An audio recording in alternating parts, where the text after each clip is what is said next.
Are you someone who applied or will apply for college? Are you looking to get into the school of your dreams? If so, you need to watch this video. Here is everything you need to know about how a college admissions officer thinks when reading your college application. Hello, can you introduce yourself? Sure. Hi, I'm Schmill. I'm the Dean of Admissions and Student Financial Services, which is financial aid and the bursar at MIT. Amazing. How long have you been in this role?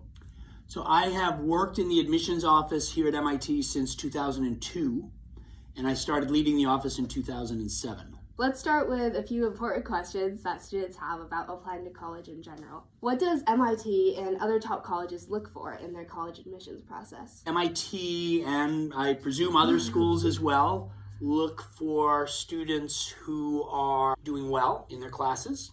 Doesn't mean they have to be perfect, and who are enthusiastic about the activities that they participate in. A lot of questions that students have is, how many colleges should I apply to?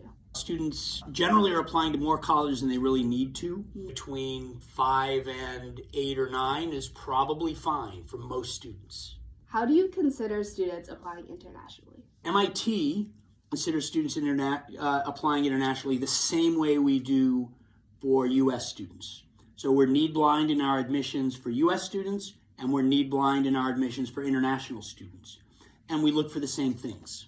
So for us, it's really the same. One student asked, I live in a place that doesn't have many opportunities. Will that hurt my chances of admission? So we always evaluate students in the context from where they're coming from. So we look at their opportunities and what they've made of those opportunities. That's really what we're looking at, because we know students come from all different backgrounds and have different levels of resources, so we pay attention to that in our review. How do admissions officers factor in diversity? So we think diversity is very important for our undergraduate student body, in fact, for our entire campus. So it's not just about students, but staff, faculty, and students, the whole community. Diversity is important. And we do think about that when we are admitting a class. We want to admit a diverse class. That's important because I think it makes the entire community stronger and better. What types of diversity are you looking for? All kinds of diversity. It's not just one-dimensional. So it's not just about students' identities, but also about their interests, perspectives that they might bring. I mean, that's very important for what makes a campus community very rich and vibrant. One student says, what if I don't know what I want to major in? How do I write that in my college application? So MIT is a great place if you don't know what you want to major in, because you don't actually have to choose your major until after your first year here. I mean, there are some schools where you have to apply to very specific programs or schools, but MIT is not one of those. So if you don't know what you want to major in, that's great. And we find that most students wind up changing their minds once they're here anyway. So we don't really take that much stock in what any student says they think they're going to major in, because we know once they come here, they can explore and choose anything they want. Why do colleges ask the why us question? MIT doesn't actually ask the why us question.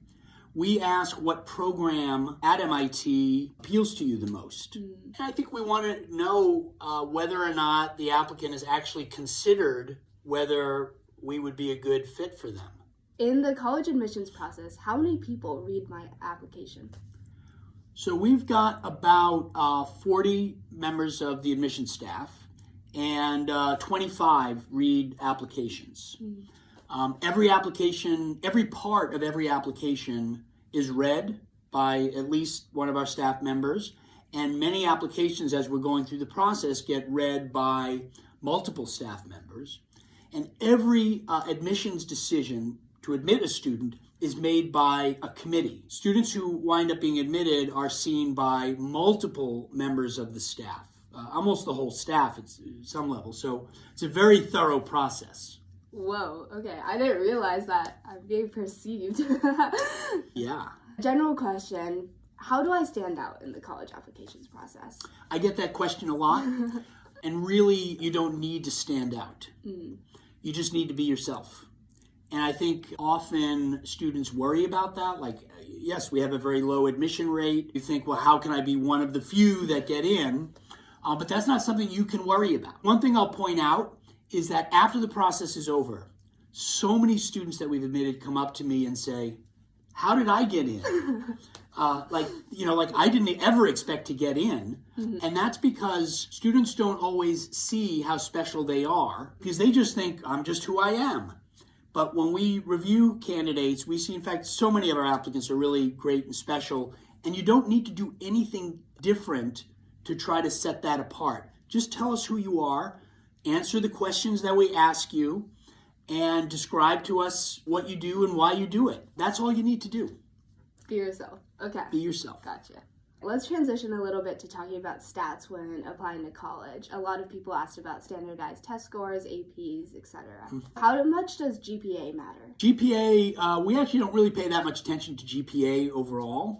We do look at grades, and we look at grades in specific classes. Students don't have to have perfect grades across the board. For MIT, we do like to see students who are getting mostly A's in math classes and science classes. But otherwise, we're not so concerned about the overall GPA, especially given how so many schools calculate GPA differently. Some have weighted, some are on 4.0 scale, some on a 6 scale, some on a 9, some are out of 100. I mean, it's all different scales. We don't really worry about that stuff so much. Just look at your classes and your grades.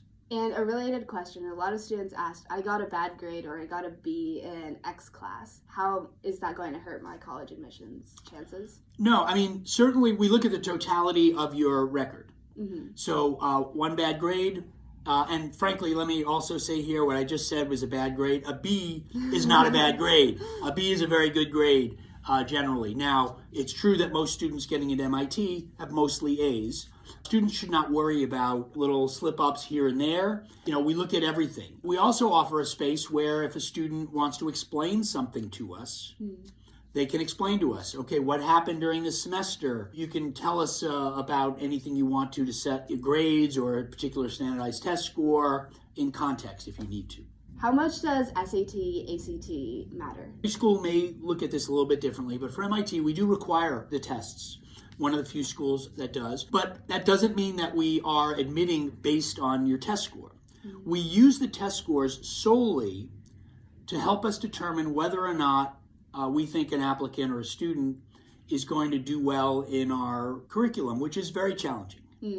So we want to make sure students are academically going to be ready to do our curriculum. And the tests are one way for us to tell that. And it's especially important for students if they don't have access to the advanced coursework in high school. For a lot of students, the SAT or the ACT are their best way to demonstrate to us their readiness for MIT. But once we determine that you're ready for MIT, then we don't really look at the tests anymore. All the other things take over. How many APs or IB or other honors level classes should I be taking? Most students that I see tend to take more than they really need to. We really don't think students need to load up. That's important. I do think that students should challenge themselves with AP classes or IB or Cambridge or whatever their advanced coursework is. Some take classes in local colleges. I think it's good to do that for students who are ready for that and who want that challenge, and to do it in the subjects that are most interesting to them. Doesn't have to happen across the board. And I see some students that I worry have taken too many advanced courses, and they've spread themselves too thin, and they haven't really been able to focus on the things that are most interesting to them. Either that or they're not getting any sleep. A few classes that demonstrate you're challenging yourself, that's great, but more than that, you really don't need to do. Let's talk a little bit about extracurriculars and other things to do while in high school. Many students ask, what extracurriculars should I do in high school? Yeah, I get that question a lot. What should I do in high school? And it's interesting. Why do you want me to tell you what to do? You should do what's most interesting to you. We don't value one kind of extracurricular over another. What we do like to see is that a student is somewhat engaged with other people or with some kind of activity. Extracurriculars are one way of doing that, but we are just looking to see how engaged you are. How do you pursue the things that are interesting to you? What those things are should be completely up to the student. Are athletics important? Athletics are important if they are important to the student, just like any other activity is important. Students who are good in athletics, great. We have a very vibrant and successful athletic program, one of the most successful programs in the country in Division III, although we do have some Division I sports. we hold the same academic standards for all students, including athletes. How important is leadership, and how do you show it while in high school? Leadership is an interesting word because if you ask different people what does it actually mean, you get different answers. And what I think about leadership is whether you can influence and bring others along with you.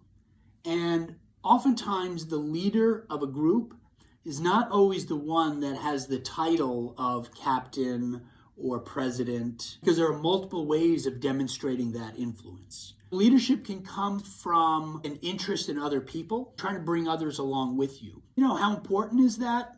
It's just another thing that we look at. Not every student is interested in doing that, and not everybody has to do that. If you have a team all made up of leaders, then is that going to be a functional team? There are different roles to play in different situations, and leadership is great, but not necessary. How do you show passion in your college essay? I think what you want to do is write your essay answering the question, the prompt. So that's number one. And when you're done with it and you read it through, you want to recognize yourself in it. The essay should describe you. Showing your passion doesn't have to happen in the essay. It's going to come through all of the parts of the application. In your activities, it'll come through in some of the teacher letters of recommendation. It might come through in the interview. There's a whole range of ways and places where that will come through. You don't have to have that be demonstrated in the essay. In the recent Harvard affirmative action case, how do you recommend that students go about writing about race, and can they still include that in their college essays? Yeah, right. The recent affirmative action case, the Supreme Court, is not allowing colleges to consider race in and of itself. But students are still welcome to talk about race or ethnicity or any part of their identity if it's meaningful to them and it has helped shape them in some way. And colleges can take that into account, how race, ethnicity, gender, or any part of their identity has helped shape them as individuals. And in particular, it helped shape them in ways that are meaningful to a college or university. Thank you so much for taking time out of your very busy day, especially during application season. And thank you for talking with us, Stu. Happy to do it. Good luck to everyone. And relax. Please relax through all this. It's going to be fine.